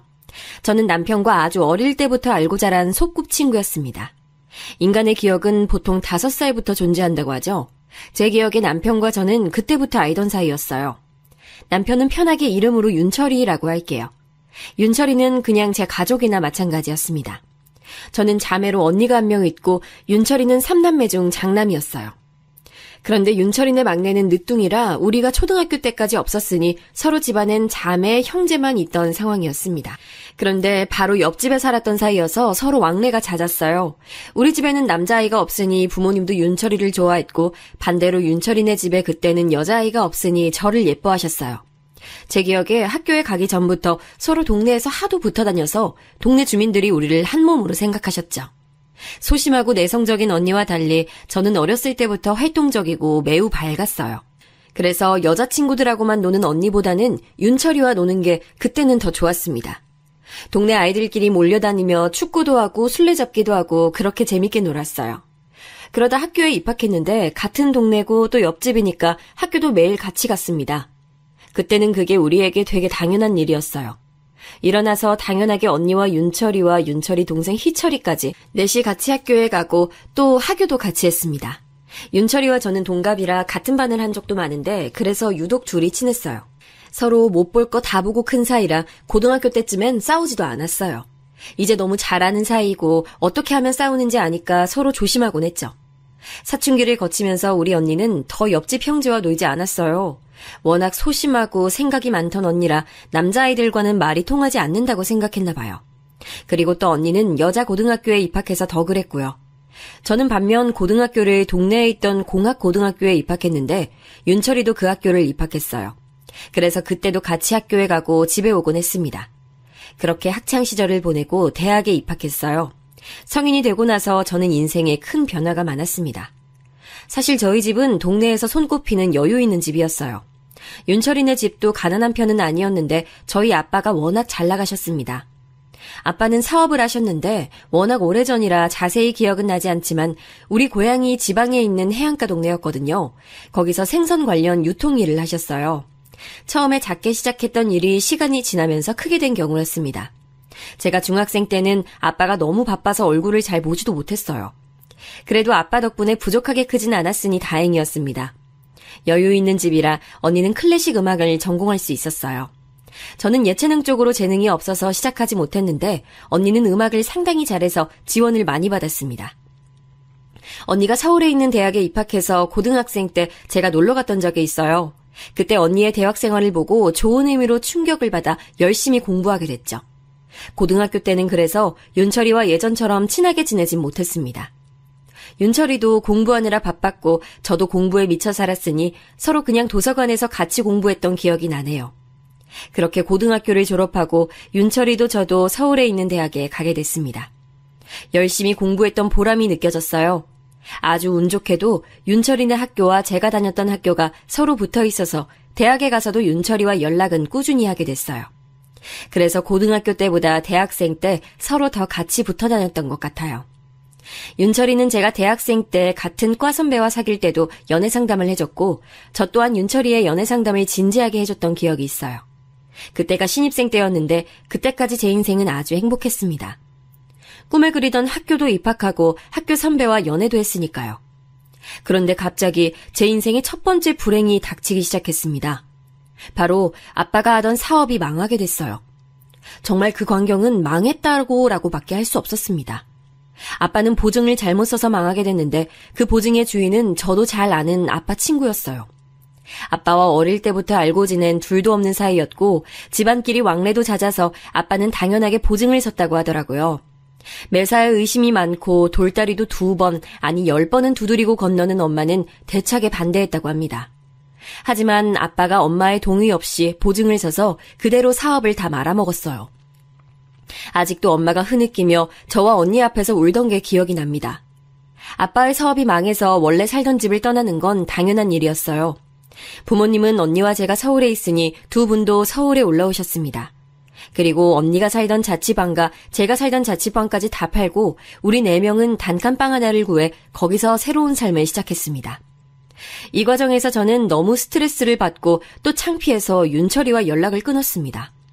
자존심 문제였던 것 같아요. 너무 어릴 때부터 알던 사이라 당연히 윤철이도 우리 아빠가 사업을 말아먹은 것을 당연히 알고 있었습니다. 제대로 고향에 가지도 못하고 그렇게 고향집을 정리하게 된 저는 일방적으로 윤철이를 피했어요. 윤철이가 우리 학교까지 와서 저랑 얘기하려고 해도 얼굴을 보면 도망갔습니다.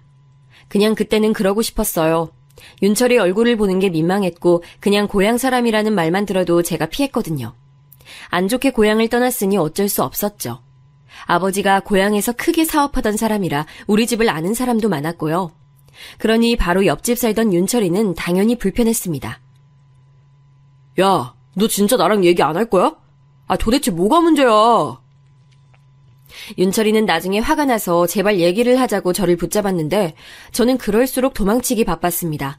그리고 군대에 입대했는지 얼마간은 연락이 완전히 끊겼어요. 그런데 몇 년 후 제대했는지 저를 또 찾아왔습니다. 너 이번에도 도망가지 마. 도대체 왜 도망가? 내가 너한테 그런 존재야? 야, 조용히 말해. 사람들 다 쳐다보잖아. 그럼 네가 도망 안 가면 되잖아. 날 피하는 이유가 뭔데? 윤철이의 일방적인 연락으로 그렇게 우리는 다시 인연을 유지하게 됐습니다. 그때가 제가 제일 힘들게 살던 때라 사실 마음속으로는 얼마나 고마웠는지 몰라요. 저는 대학을 졸업하고 직장을 구했는데 첫 사회생활이 쉽지 않더라고요. 그때도 윤철이가 옆에서 저를 일부러 웃겨주고 의지하게 해줬어요. 그러면서 일부러 우리 아빠나 집안에 대해 말을 꺼내지 않았습니다. 저는 그게 참 고맙더라고요. 그러다 윤철이의 졸업식이 있어서 제가 가게 됐습니다. 그리고 거기서 윤철이 부모님을 만나게 됐어요. 어머, 정아야, 오랜만이네. 부모님은 어떻게 지내시니? 엄마, 왜 그런 말을 꺼내? 윤철이 어머님은 옆집 살던 사이고 어릴 때부터 봤던 사이라 저도 당연히 인사를 했어요. 그런데 제 얼굴을 보자마자 바로 부모님 얘기를 꺼내시더라고요. 제가 곤란해하자 윤철이가 옆에서 막아주어 다행이었죠. 그렇게 어색하게 윤철이 부모님과 동생들과 인사했던 기억이 납니다. 그때 윤철이 동생인 희철이도 왔는데 어릴 때부터 알던 사이라 나름 반갑게 인사를 했어요. 옆에 여자친구로 보이는 사람이 있어 얼떨결에 같이 인사했는데 착하고 친절했습니다. 누나, 오랜만이에요. 제 여자친구예요. 지금 의대 다니고 있는데 누나랑 동문이에요. 안녕하세요. 처음 뵙겠습니다. 얘기 많이 들었어요. 네, 안녕하세요. 동문이라니 더 반가워요. 졸업 후 윤철이도 번듯한 대기업에 취업해서 서울에서 지내게 됐어요. 퇴근하고 종종 만나서 술도 마시고 주말엔 한강으로 놀러가고 드라이브도 하고 지냈습니다. 그렇게 우리는 친구에서 연인으로 발전하게 됐어요. 저는 처음에 결혼하자는 얘기를 듣고 기분이 마냥 좋진 않았습니다. 우리 집이 가난하다는 것을 잘 알고 있었거든요. 하지만 윤철이는 꼭 저와 결혼하겠다고 하며 저를 데리고 본인 집으로 데려갔습니다. 사실 그때는 아빠의 사업이 망해서 서울로 온 거니까 다시 고향으로 가는 게 민망하더라고요. 물론 반갑고 애틋한 마음도 있었습니다. 고향에 도착했는데 많이 바뀐 부분도 있었지만 대부분이 그대로여서 울컥했어요. 특히 우리 집에 있던 골목에 갔을 때는 눈물이 차올랐습니다. 겨우 참으며 저도 많이 드나들었던 윤철이네 집으로 향했습니다. 아니 정아야, 너희 부모님 아직 빚 못 갚으셨잖아. 그런데 무슨 결혼이야? 정희도 음악 그만두지 않았니? 결혼할 때 얼마나 지원해 주셔? 그만두진 않고 지금 그래도 졸업은 했어요. 빚은 천천히 갚아나가고 있습니다. 지원은 많이 해주진 못하실 것 같아요. 빚이 있는데 무슨 결혼이야? 아, 양심이 있어? 지금 너희 집 망한 거 여기 사람들이 다 알아. 아니, 나 같으면 창피해서 이렇게 결혼 허락받으러 오지도 못해. 죄송합니다. 그래도 이제 빚은 점점 줄고 있어요. 아휴, 우리 희철이는 지금 의사 여자친구 만나는데 우리 장남이 뭐가 부족해서, 아휴. 윤철이네 부모님은 당연하게 저를 반대하셨어요. 집에 빚이 있고 저도 돈을 벌고 있어도 그걸 다 집에 가져다 주고 있었거든요. 서운하거나 섭섭한 마음은 전혀 없었고 그게 당연하다고 생각했습니다. 윤철이가 옆에서 아무리 저를 두둔하고 말해도 부모님은 미동도 없으셨어요. 저도 그 표정과 말투를 보고 결혼은 안 되겠다고 생각했습니다. 제가 밀어붙인 결혼이 아니라 오히려 다행이라 생각했을 정도였어요. 그렇게 마음을 접고 서울로 올라오는데 갑자기 윤철이가 옆에서 울기 시작했어요. 본인은 꼭 저와 결혼하겠다고 하더라고요. 저는 됐다고 하고 집에 갔는데 몇 주 지나고 윤철이가 저를 찾아왔습니다.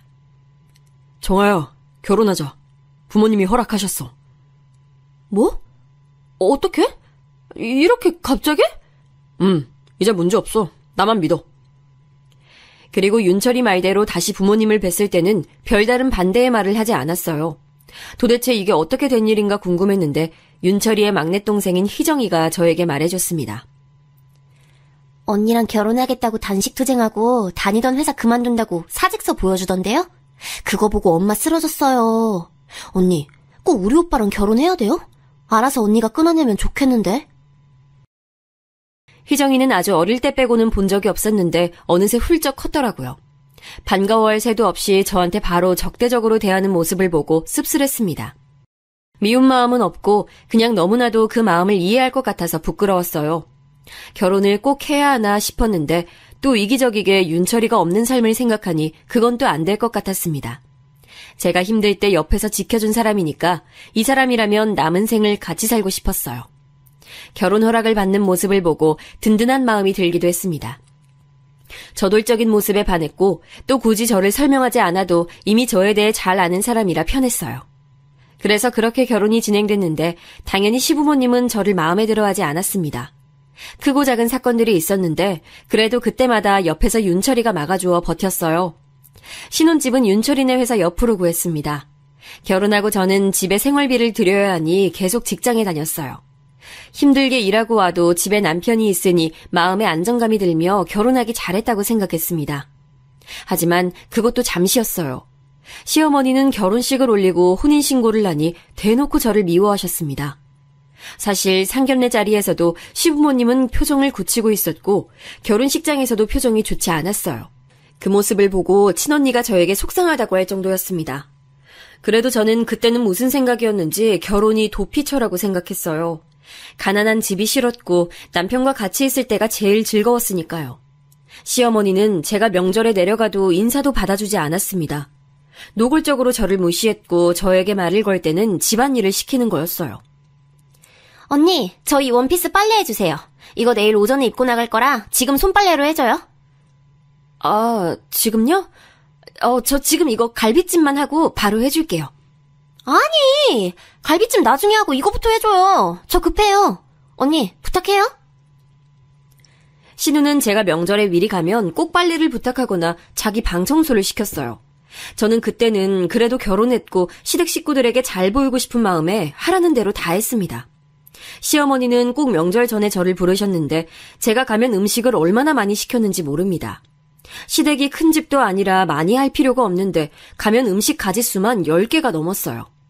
저는 집에 생활비를 줘야 해서 직장을 계속 다니고 있다고 했잖아요. 그런데 시댁에서 자꾸 명절 전에 부르고 제사라고 부르고 또 김장한다고 부르더라고요. 저는 그때까지 사실 김장해 본 적이 없었습니다. 여유 있던 어린 시절에는 사람을 불러 김장해서 할 필요가 없었고 서울 단칸방에서 살 때는 김장할 여유가 없었어요. 김치를 많이 먹던 집도 아니라 굳이 김장이 중요하지도 않았죠. 그런데 시댁에서는 김장해야 한다며 저를 혼자 서울에서 내려오게 했습니다. 남편도 같이 따라온다고 하면 극구 반대하며 일해야 한다고 못 오게 막았어요. 그래서 김장하러 시댁까지 가면 힘든 일은 오로지 저만 했어요. 신우와 시어머니는 거실에서 텔레비전을 보며 웃고 떠들고 저만 부엌에서 열심히 속을 채우고 재료를 손질했습니다. 처음에야 저도 잘 보이려고 일부러 힘든 척을 하지 않고 버텼습니다. 그런데 그런 행동이 지속되자 저도 사람이니 참지 못하겠더라고요. 그런데도 대놓고 화를 낼 수는 없었던 게 신혼집을 시댁에서 해줘서 어쩔 수가 없었습니다. 그리고 저에게는 시댁이어도 남편에게는 본인 부모님이니까요. 자기 부모를 욕하면 누가 기분 좋겠어요. 그래서 그냥 제가 참자 생각하며 버텼습니다. 그리고 무엇보다 남편이 옆에서 되게 잘 막아줬거든요. 서러웠던 일도 많았으나 남편이 있으니까 의지가 되더라고요. 그렇게 신혼생활을 보내고 있는데 서방님이 결혼한다고 여자친구를 집으로 데려왔어요.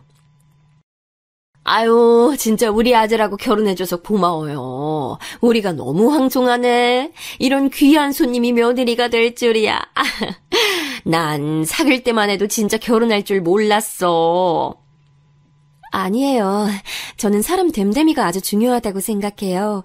희철 씨는 친절하고 다정하고 무엇보다 저희 부모님에게 잘해서 좋아요. 저는 대놓고 미워하시던 시부모님이 의사 동서에게는 납작 엎드려서 마치 하인처럼 우리 집에 와줘서 고맙다고 하더라고요. 이해가 아예 되지 않던 것은 아니에요. 결혼 당시 우리 집은 빚이 많았고 또 단칸방에서 넷이 살던 시절이라 그럴 수도 있죠. 하지만 씁쓸한 마음은 어쩔 수가 없었습니다. 하지만 명절이나 제사 때 자꾸 비교하는 시어머니가 달갑진 않았죠. 예, 빨리 전 구워. 둘째 며느리 오기 전에 다 해야 돼. 얼마나 바쁜 몸인지 너 알지?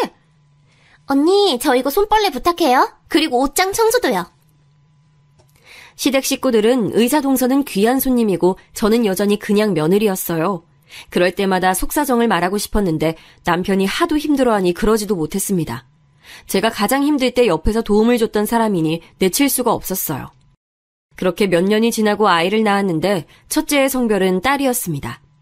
아기가 바로 생기지 않아 오래 기다렸던 아이라 남편과 저는 그냥 아이가 생겼다는 기쁨에 성별이 중요하지 않았어요.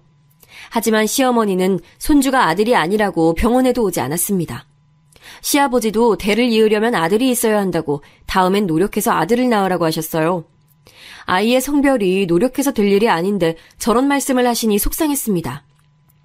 그래도 남편이 너무 좋아하고 친정에서도 좋아하니 좋은 반응만 보려고 했어요. 아이를 낳고 저는 체력적으로 힘들어서 직장을 그만두게 됐습니다. 마침 그때 아버지와 어머니도 빚을 다 갚아서 제가 더 친정에 도움을 주지 않아도 됐거든요. 다행이라 생각하고 저는 집에서 육아에 전념했습니다. 남편이 대기업에 다녔으니 돈이 그렇게 부족하진 않았지만 확실히 아이를 낳으니 예전보다 넉넉하진 않았어요. 그래도 셋이 행복하게 살면 된다고 생각하며 버텼습니다. 아이를 데리고 시댁에 가면 시부모님은 우리 첫째가 딸이라는 이유로 잘 알아주지도 않았어요. 심지어 신우는 우리 딸의 울음소리가 시끄러우니 밖에 나가서 달래라고 하기도 했습니다. 딸이 장소가 바뀌면 심하게 우는 특징이 있었는데 시댁에 가면 유독 그게 심했거든요. 그래서 시댁에 갈 때마다 저는 또 어떤 소리를 들을까 걱정됐습니다. 나중엔 너무 긴장해서 시댁에 가기 전날부터 편두통이 와서 약을 먹었어요. 심한 경우엔 고속도로에서 토까지 할 정도였습니다. 그걸 보고 남편이 중재를 많이 해줬어요. 저를 대놓고 미워하는 시부모님이어도 남편 덕분에 버틸 수가 있었습니다. 그 모습을 보고 결혼하길 잘했다고까지 생각했어요. 그리고 의사 동서도 아기를 낳았는데 아이의 성별은 딸이었습니다. 저는 시부모님이 워낙 옛날 분들이고 또 남아 선호 사상이 강한 분들이라 당연히 별로 반기지 않을 줄 알았어요. 실제로 우리 딸을 낳았을 때는 병원에도 오지 않았으니까요. 그런데 시부모님은 의사 동서가 아기를 낳자 무려 조리원 비용도 내주시고 선물을 어마어마하게 해주더라고요. 백화점에 가서 아기 옷을 사서 선물하고 동서에게 준다고 전국을 뒤져 사내 진미를 구해오셨습니다. 명절에 동서가 아기를 데리고 왔더니 시어머니는 너무 예쁘다고 손에서 놓지를 못하더라고요. 우리 딸의 울음소리는 시끄럽다고 싫어하셨으면서 동서 아기는 울음소리가 커서 좋다고 하는 모습을 보고 기가 막혔습니다. 그때부터 조금씩 정신이 들기 시작했어요. 내가 왜 여기서 이러고 있어야 하는 건지 마음이 들었죠. 동서가 싫은 건 아니었어요. 동서는 오히려 친절하고 사람이 좋아 개인적으로 좋아합니다. 그냥 너무 확연하게 다른 시댁 식구들의 반응에 상처를 입은 거였죠. 의사 엄마라서 그런가 아이가 발달이 진짜 빠르네. 너무 예쁘다. 다정이는 그렇지 않았거든. 역시 유전자가 이래서 이렇게 중요해. 어머니, 저 때는 아이들 발달 다 비슷해요. 다정이도 제가 볼 땐 빠른 편이에요. 다정이는 저희 딸 이름이에요. 우리 딸도 똑같은 발달 과정을 거쳤고 심지어 발달이 빨라 기관에서도 칭찬을 들었던 아이인데 시어머니는 꼭 우리 딸과 동서 딸을 비교했습니다. 그럴 때마다 그래도 동서는 아니라고 아이들 발달은 다 똑같다고 나서더라고요. 만약 동서까지 나서서 동조했으면 저는 참지 못했을 거예요. 다행히 동서는 정상이라 제가 기분이 상한 것을 눈치채고 항상 뒤에서 제 기분을 풀어줬어요. 그 모습을 보며 저는 속으로 시댁은 무슨 복이 있어서 저런 천사 같은 사람이 들어온 건지 의문이 들었답니다. 그렇게 시간이 지나고 저는 둘째를 낳았는데 둘째는 다행히 성별이 남자였습니다. 남자 손주를 안겨줬더니 시아버지는 바로 태도를 바꾸셨어요. 그전까진 저를 마음에 들어하지 않았는데 아들을 낳으니 갑자기 용돈을 주시더라고요. 시어머니와 신우는 그래도 약간 적대적이었습니다. 그래도 시아버지 태도가 바뀌니 제 마음이 한결 편해졌어요. 이런 식으로 가면 갈수록 미운 정도 정이라고 정들면 괜찮겠지 생각하며 지내던 어느 날이었습니다. 갑자기 남편이 저에게 폭탄 발언을 했어요. 사업? 절대 안 돼, 여보. 잘 생각해봐. 우리 친정 어쩌다 집안이 기울었어. 잘 다니던 대기업을 왜 그만둬? 왜 그래? 우리 애들 아직 너무 어려. 이제 들어갈 돈이 얼마나 많은데. 내가 아주 예전부터 생각하던 거야. 대학생 때부터 생각했어. 나 한 번만 믿어줘. 실망하게 하지 않을게, 정아야. 한 번만, 제발. 첫째가 유치원생이고 둘째가 갓 돌이 지났을 땐데 남편은 잘 다니던 직장을 그만두겠다고 하더라고요. 그러면서 사업을 시작할 거라고 하는데 눈앞이 깜깜했습니다. 사업이란 게 잘 되면 물론 좋아요. 그런데 보증으로 그 잘 나가던 사업을 다 날린 사람을 아주 가까이에서 본 저는 응원할 수 없었어요. 제가 반응이 좋지 않자 남편은 저를 설득하기 시작했습니다. 사업 계획서도 보여주고 자기가 어떤 식으로 관리할 건지 아주 상세하게 보여줬어요. 그걸 보며 저는 속으로 이제껏 제가 힘들 때마다 남편이 옆에서 도움을 줬던 게 생각났습니다. 부부라는 게 이렇게 힘들 때 서로 버티며 의지해야지 생각하며 결국 허락하게 됐죠. 다만 한 가지 부부간의 약속이 있었어요. 남편이 직장을 그만두고 사업을 시작했다는 것을 양가 어른들에겐 비밀로 하기로 했습니다. 안 그래도 우리 집이 사업하다 빚이 생겨 고향을 떠났잖아요. 그래서 시부모님은 사업에 관한 얘기가 나오면 눈에 띄게 표정을 굳히셨거든요. 만약 남편이 사업을 시작하게 됐다는 소식을 들으면 지원해주던 금액도 끊긴다고 생각했습니다. 실제로 시아버지가 제가 둘째로 아들을 낳자 지원을 많이 해주셨거든요. 남아 선호 사상이 심하신 분이라 오히려 다행이었죠. 하지만 시아버지는 워낙 성격이 불같은 분이라 사실을 알게 되면 바로 끊겨도 이상하지 않았습니다. 한 번 아니면 끝까지 아닌 성격이라는 것을 저도 알고 남편도 알고 있었거든요. 그렇게 남편은 그렇게 퇴직하며 받은 퇴직금과 그동안 모은 돈으로 사업을 시작했습니다. 그리고 예상하셨겠지만 사업은 잘 되지 않았어요. 처음엔 어떻게 처음부터 잘하냐고 다독였습니다. 하지만 그게 지속되며 점점 생활이 힘들어졌어요. 결국 저는 아이들이 학교에 가면 식당에 가서 일하고 또 틈틈이 집에서 옥수선을 종종 하며 용돈을 벌었습니다. 또 아주 다행히 그때 친정아버지가 예전에 알던 분들과 작게 일을 시작하셨는데 그게 잘 풀리고 있었어요. 예전처럼 크게 일하진 않았어도 적어도 먹고 사는 데는 문제 없었습니다. 나중에 제가 너무 힘들어서 친정엄마에게 사실을 터놓았더니 엄마가 남자들은 다 사업하는 병에 걸린다고 하셨어요. 그러면서 아버지 몰래 저에게 용돈을 종종 주어 그걸로 버틸 수 있었습니다. 시아버지도 아이들이 크며 지원을 점점 줄이셨고 나중에 둘째가 학교에 가니 완전히 지원을 끊으셨어요. 사실 그때까지 용돈을 주신 것만으로도 너무 감사하니 불만은 없었습니다. 남편의 사업은 잘 될 기미가 보이지 않았는데 그래서 저는 남편이 다시 취직하는 것을 바랐죠. 하지만 남편은 다음번엔 잘 풀릴 것 같다고 완강하게 거절했습니다. 가져오는 돈이 없으니 고생은 제가 하기 시작했어요. 어린 남매를 집에 두고 밖에서 식당에서 일하고 새벽엔 신문과 우유 배달을 했습니다. 아마 그때 친정에서 도움을 주지 않았다면 바로 굶어 죽었을 거예요. 오죽하면 언니도 우리 사정을 듣고 안타깝다고 형부에게 말해 용돈을 주기도 했습니다. 이런 사정은 시댁에서 전혀 모르고 있었어요. 그래서 명절에 내려가면 꼭 이렇게 말씀하셨습니다. 우리 아들 일하느라 고생 너무 많아. 아유, 얼굴이 많이 상했어. 적당히 일해야지. 너무 무리하지 마. 건강 상한다. 볼 때마다 마른 것 같아. 아이, 집에서 마누라가 밥을 안 해줘? 에이, 정아는 밥 잘해줘요, 엄마. 너무 걱정하지 마요. 전 괜찮아요. 실제로 식당에서 무거운 그릇을 나르고 수선하느라 바늘이 손가락을 찔려 고통받던 것은 저였거든요. 허리와 어깨가 너무 아파 정신을 차릴 수가 없던 건 저였는데 시댁 식구들은 그걸 까맣게 모르고 있었습니다. 그걸 보며 저도 억울한 마음이 있었는데 그래도 남편의 자존심을 생각해서 참아줬어요. 형님, 아까 보니까 어깨에 계속 손을 올리시던데 어디 아프세요? 저희 병원 오셔서 검사 한번 받아보세요. 아니야. 그냥 몸 많이 써서 그런 것 같아. 신경 써줘서 고마워, 동서. 또 동서가 제 편을 들어주니 시어머니가 아무리 저를 눈치를 줘도 참을 수 있었습니다. 시어머니는 저한테는 야, 너 등으로 부르고 동서한테는 며느님이라고 하며 대놓고 차별하셨거든요. 반찬으로 차별하는 건 기본이었고 설거지도 저만 콕 집어서 시키셨습니다. 물론 그럴 때마다 동서가 눈치껏 제 옆으로 와줬어요. 남편도 시어머니가 구박할 때마다 옆에서 최대한 막아줬고요. 그래서 당사자인 동서가 저를 많이 챙겨주어 남편과 동서를 생각하며 저 때는 참게 됐습니다. 하지만 제 기대와 달리 남편은 모아두었던 돈을 다 쓰고 심지어 빚까지 만들어 왔습니다. 제가 그때 울면서 지금이라도 시댁에 알리자고 했는데 남편은 저에게 무릎까지 꿇으며 빌었어요. 한 번만, 진짜 마지막이야. 한 번만 믿어줘. 내가 잘할게. 만약 이번에도 날리면 나 다시 취직할게. 너무 미안해. 이미 주변에 말해서 취업 자리 다 알아봤어. 당신 진짜 약속한 거야. 이번이 마지막이야. 나 이제 더는 안 돼. 우리 부모님한테도 할 말도 없어. 애들도 생각해야지.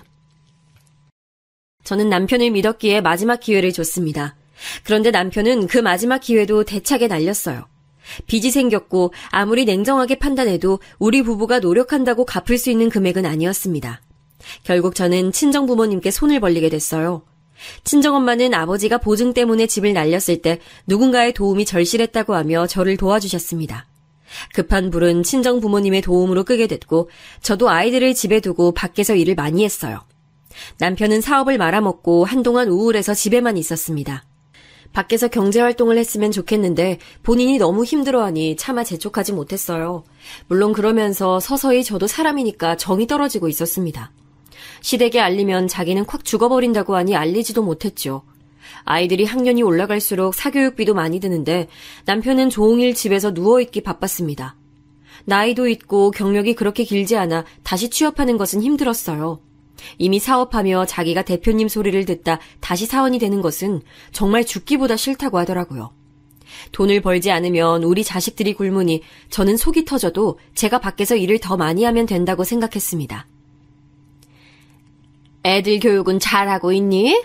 의사 며느리는 전혀 걱정이 안 되더라.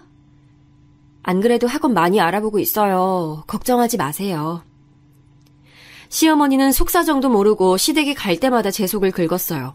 그래도 저는 똥이 무서워서 피하냐 더러워서 피하지라는 마음으로 최대한 우리 가정에 집중했습니다. 저 때는 당장 상황이 힘들어서 사실 시어머니가 저래도 신경이 잘 쓰이지 않았어요.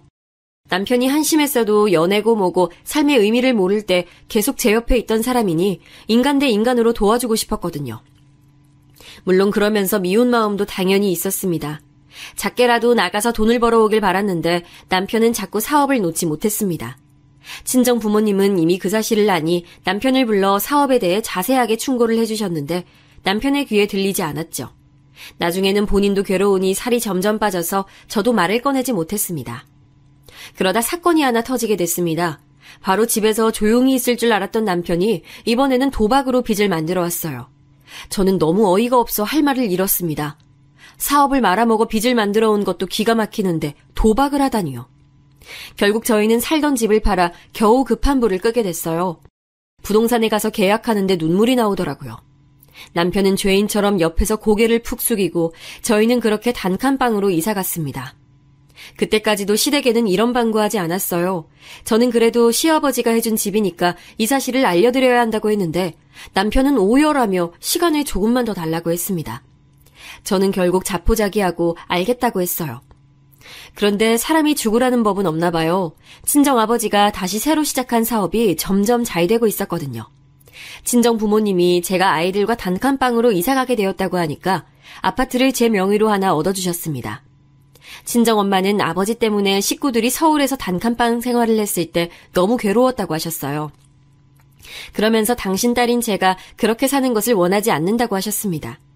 아직 아이들도 다 성인이 아니고 한창 학교에 다니는 학생이라 아파트에서 키우라고 하셨죠. 저는 너무 감사해서 그저 눈물만 흘렸습니다. 남편에게도 제발 이제 정신 차리고 작은 회사라도 들어가라고 했어요. 남편도 친정 도움 덕분에 그래도 평범하게 살 수 있다는 것을 깨달았는지 뭐라도 해보려고 하더라고요. 하지만 앞서 말했듯 이미 익숙해진 생활에 쉽게 일을 구하지 못했습니다. 정확히 말하면 어떻게 합격은 해도 거기서 버티질 못하겠더라고요. 한두 달 다니고 그만두고 그런 상황이 반복되고 경력은 쌓이지 않으니 나중엔 취업 자리도 없었습니다. 그때 마음속으로 많은 생각이 들었죠. 아무리 제가 힘들 때 옆에 있어준 사람이어도 계속 이렇게 살아야 하나 근본적인 생각에 괴로웠습니다. 아무리 본인이 하기 싫어도 아내와 아이들이 힘들어하는데 저 같으면 남편처럼 저러지 못하겠다는 생각이 머릿속을 지배했어요. 한심하다는 생각도 들고 남편이 없으면 제가 아이들을 오히려 더 잘 키울 수 있다는 생각도 했습니다. 아빠 놀아줘. 이거 나랑 같이 하자. 텔레비전 그만 보고 나랑 같이 놀자. 아빠 지금 피곤해. 엄마랑 해. 아니면 언니랑 가서 놀아. 남편은 심지어 아이들이 놀아달라고 말해도 거절했습니다. 하는 것도 없으면서 저렇게 아이들과 놀아주지도 못하니 제 마음의 불만은 커졌어요. 그래서 이혼 생각이 들어 친언니와 얘기도 많이 했습니다. 그런데 그때는 무슨 마음인지 너무 어릴 때부터 옆에 있던 사람이 없어진다는 생각에 도저히 그럴 자신이 없더라고요. 만약 소꿉친구가 아니었으면 저 때 헤어졌을 것 같아요. 미운 정도 정이라고 하잖아요. 그래서 남편이 마음에 들지 않아도 꾸역꾸역 버티고 있었어요. 버티면 좋은 날이 반드시 올 거라는 믿음도 있었습니다.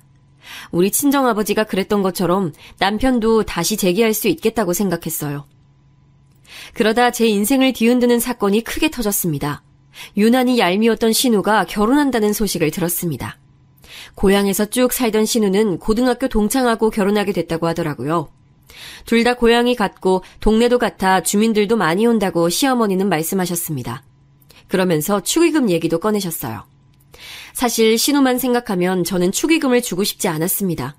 제가 명절에 내려갈 때마다 기다렸다는 듯 빨래를 부탁하고 시어머니가 옆에서 저에게 뭐라 하면 말리는 듯하며 자기가 더 얄미운 말을 했거든요. 왜 뭐라 하는 시어머니보다 말리는 신우가 더 얄밉다는 유명한 말 아시죠? 딱 그런 상황이었어요.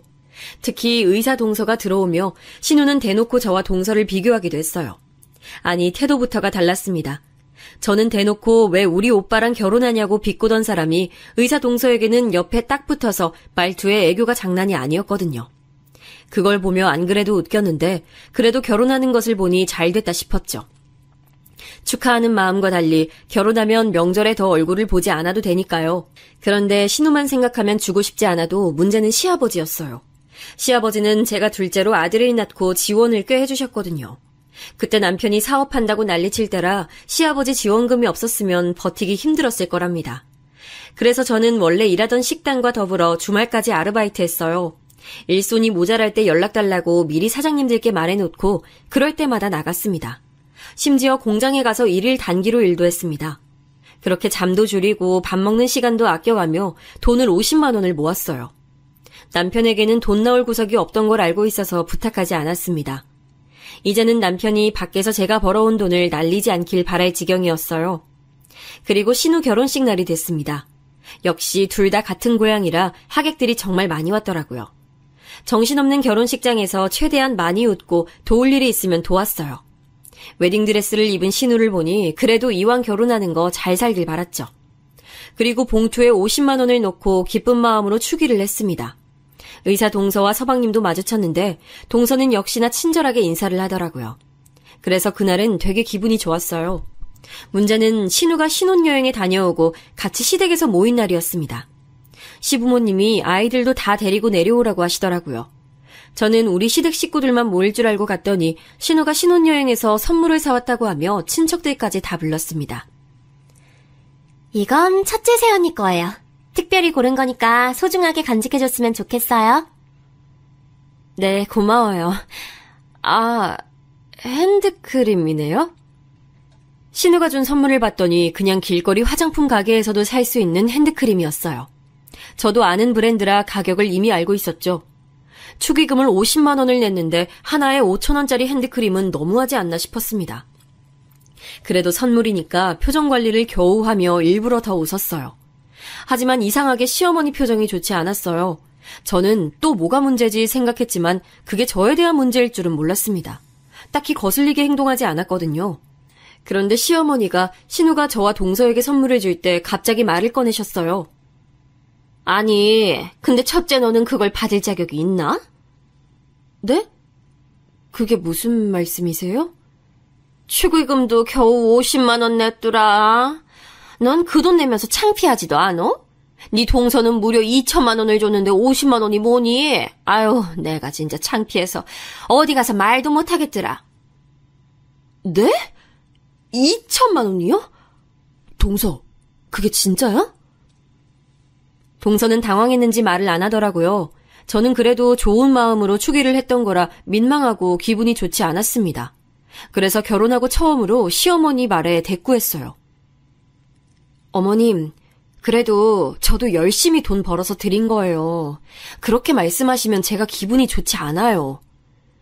네가 기분이 안 좋으면 어쩔 건데. 아니, 차이가 나도 너무 많이 나잖아. 저는 동서가 그렇게 돈을 많이 낼 줄은 전혀 몰랐어요. 그동안 속으로 꾹꾹 참아왔던 감정이 폭발적으로 터지게 됐습니다. 남편하고 사이도 좋지 않았는데 시어머니까지 저러니까 저도 참을 수가 없더라고요. 제가 결혼하고 처음으로 큰 소리를 내며 반박하자 시어머니도 덩달아 같이 화를 냈습니다. 당연히 모르겠지. 의사랑 너랑 같니? 비교를 안 하려고 해도 안 할 수가 없네. 왜 자꾸 가만히 있는 동서를 끌고 오세요? 동서도 시댁 수준 보면 참 민망하겠어요. 뭐라고? 말 다 했어? 으유, 너 같은 년은 우리 집안 수치야. 꺼져. 진짜 동네 창피해서 말도 못해. 참는 것도 한계가 있고 저는 그 순간 너무 화가 나서 피가 식는 기분이 들었습니다. 우리 집안 수치라뇨? 제가 더 화가 났던 것은 시어머니도 시어머니지만 바로 남편의 태도였어요. 그동안 그래도 시어머니가 앞에서 저렇게 쌍욕하며 저에게 뭐라고 하면 자기가 기겁해서 막아주던 남편은 모른 척하고 고개를 숙이고 있더라고요. 그 모습을 보고 그동안 참아왔던 게 터졌습니다. 내가 왜 여기서 이런 취급을 받고 있는지도 모르겠고 남편에게 실망한 마음이 아주 컸어요. 수치요? 진짜 어이가 없네. 지금 진정한 수치는 누군지 알아요? 직장 그만두고 사업한다고 돈 다 날려먹은 당신 아들이야. 우리 친정 아니면 지금 쟤 길거리 노숙자 신세라고. 아버님이 해준 그 집도 날려먹고 지금 돈 벌어오는 거 도박이니 뭐니 거지로 만든 거 당신 아들이야. 뭐라고? 그게 무슨 말이야? 말 그대로야, 이 사람아. 누가 누구 보고 수치래? 내가 당신 아들 뒤치다거리 하느라 얼마나 고생했는지 알아? 식당이랑 공장 가서 생활비 벌었어. 근데 뭐? 기가 막혀. 야, 이혼해. 너랑은 더 못 살아. 그동안 참았던 게 터지니 저도 모르게 말이 술술 나오더라고요. 속에 있던 말을 다 쏟아내고 당황한 시댁 식구들 앞에서 이제껏 있었던 일을 다 말하기 시작했습니다. 남편은 옆에서 기겁해서 저를 말렸지만 아랑곳하지 않았어요. 남편이 직장을 그만둔 이후부터 사업을 어떻게 시작했고 망했고 심지어 도박까지 해서 빚더미에 앉았었다는 사실을 모두 터놓았습니다. 시어머니는 일부러 친척들을 불러 저에게 뭐라 하고 싶었을 텐데 오히려 제가 그걸 빌미로 남편의 만행을 온 가족 앞에서 떠벌리게 됐죠. 신우도 결혼한 남편 앞에서 자기 오빠에 대한 실체가 탄로나자 당황하더라고요. 속으로 얼마나 시원했는지 모릅니다. 그래서 일부러 더 적나라하게 말했어요. 우리 부모님이 아니었으면 우리는 지금 단칸방에서 밥도 굶으며 살고 있을 거라고 하고 그동안 제가 신문 배달까지 하며 살았다고 하나도 빠짐없이 말했죠. 그게 정말이야? 아니, 너 지금 지어내는 거지? 그럴 리가 없어. 얘들아, 너 이거 말해봐. 아빠 회사 다니니? 맨날 집에만 누워있지 않아? 아빠는 우리랑 놀아주지도 않고 항상 소파에만 누워있어요. 엄마만 바빠요. 엄마가 안쓰러워요. 믿을 수 없다는 시어머니 말에 저는 아이들에게 직접 물어봤어요. 아이들 입에서도 진실이라는 소리가 나오자 시어머니는 아무 말도 하지 못했습니다. 시아버지는 남편에게 당장 나가라고 창피하다고 소리 지르고 다들 당황해서 어쩔 줄 모르는 모습을 보며 웃기지도 않았어요. 그리고 서울로 올라와서 저는 진지하게 이혼 서류를 준비했습니다. 변호사를 찾아갔고 친정에도 말했어요. 친언니도 그런 사람하고 계속 인생을 같이 사는 것은 전혀 의미가 없다고 하더라고요. 저도 워낙 어린 시절부터 함께했던 사이라 정 때문에 버텼던 건데 그 정도 이제 남아있지 않았습니다. 아무리 힘들 때 옆에 있었어도 아닌 건 아니었죠. 그리고 저는 충분히 남편이 힘들 때 옆에서 도와줬다고 생각해요. 남편은 본인이 잘못했다고 울고 빌고 난리가 아니었습니다. 그놈의 한 번만 봐달라는 말은 언제까지 할 건지 계속 그 말만 반복했어요. 그리고 더 신기했던 것은 바로 시부모님 반응이었습니다. 사건을 알고 지금 사는 집도 친정 부모님이 해줬다는 사실을 알게 된 시어머니가 연락이 왔어요. 평소에 매번 고향에 내려오라는 말만 하고 서울에 잘 오지도 않던 시어머니가 직접 찾아오기까지 했습니다. 저는 초인종이 울려 밖을 봤다가 너무 깜짝 놀랐어요. 연락도 없이 고향에서 찾아온 시어머니는 저를 달래기 시작했습니다. 그동안 내가 섭섭하게 했던 거 미안해. 사과할 테니 이혼은 다시 생각해보렴.